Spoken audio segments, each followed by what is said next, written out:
normal. Nama Luhut Binsar Panjaitan kini ikut disebut dan berpeluang dipanggil oleh KPK untuk dimintai keterangan. Publik menanti langkah selanjutnya.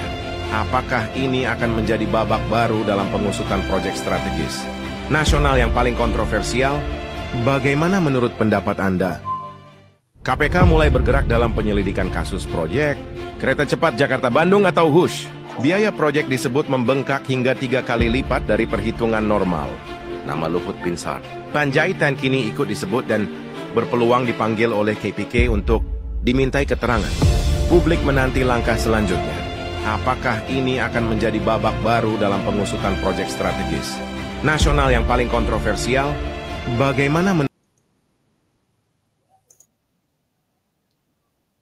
Oke, saudara dan sahabat sekalian, tadi ada netizen ya, saya lihat tadi ada nama akunnya yang kemudian merilis video itu bahwa KPK sudah mulai melakukan penyelidikan dan dia menyatakan ada nama Luhut yang kemungkinan diduga pasti akan dipanggil.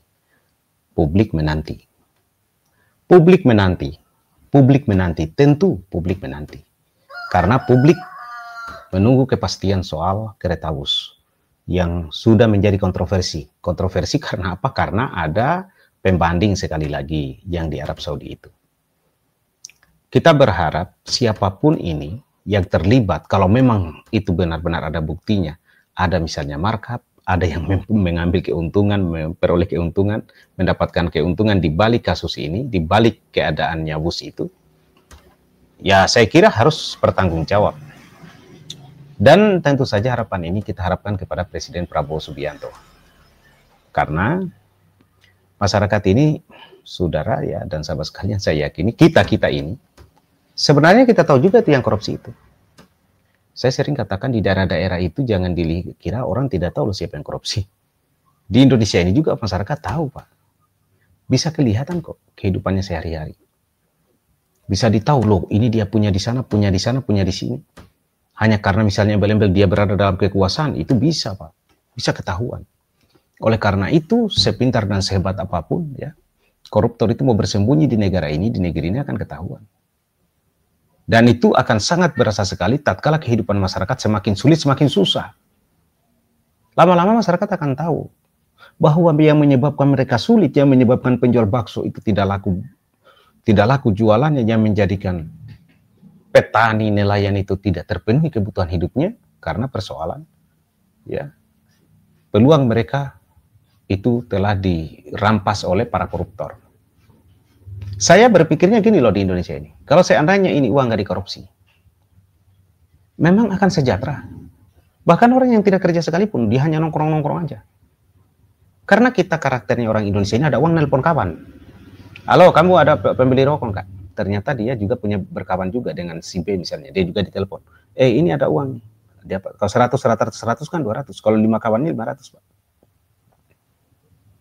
Tapi bagaimana mau telepon kawan sekarang ini? Kondisi ini, situasinya luar biasa. Dan ini terjadi karena korupsi tadi. Ibaratkan air yang harusnya itu bisa kita gampang kita peroleh, dia mandek, dia menumpuk di salah satu tempat, itulah koruptor.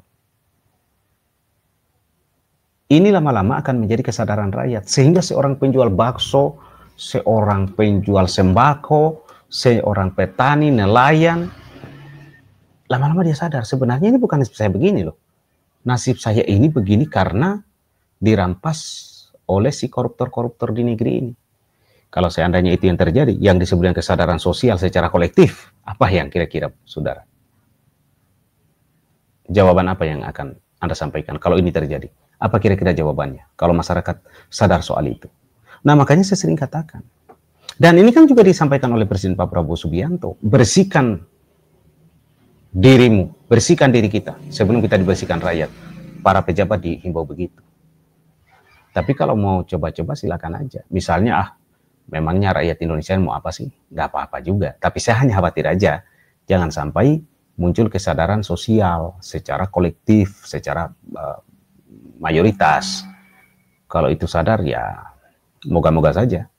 Nah, oleh sebab itu, ya, kasus HUSH ini harus segera diselesaikan. Tidak ada cara lain. Dituntaskan. Dan semoga saja Presiden Pak Prabowo Subianto di dalam hati beliau, niatan di dalam terdalam diri beliau, saya berharap benar beliau mau membereskan dan membersihkan negeri ini dari praktek-praktek yang merusak kehidupan berbangsa dan bernegara. Dan itu akan dikenang rakyat, Pak. Menjadi pemimpin itu tidak perlu lama, tidak perlu berapa periode, tetapi apa yang dilakukan, kebijakan apa yang dikerjakan, yang dituntaskan di dalam persoalan bernegara, itu yang akan dikenang.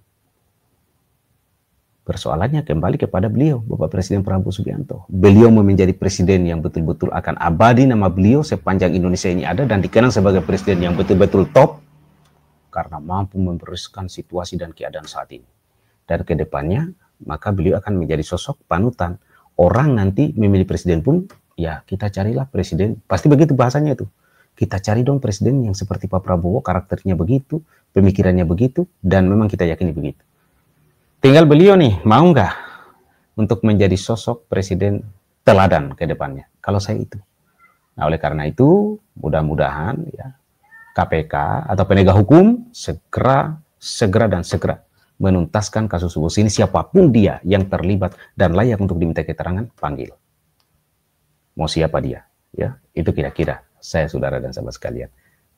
Anda kalau ada pemikiran lain silakan di kolom komentar, dan terima kasih yang sudah mensupport channel ini dengan mengklik tombol subscribe, like, share, dan komen. Dan yang sudah berlangganan saya ucapkan terima kasih banyak ya. Semoga Tuhan Yang Maha Kuasa memberikan kita rahmat ridho dan senantiasa kita dituntun untuk perjalanan kehidupan kita di masa-masa yang akan datang dimulai esok. Hari ini, esok kita berharap kita dituntun dan hidup kita akan jauh lebih baik, termasuk terutama kehidupan berbangsa dan bernegara. Merdeka!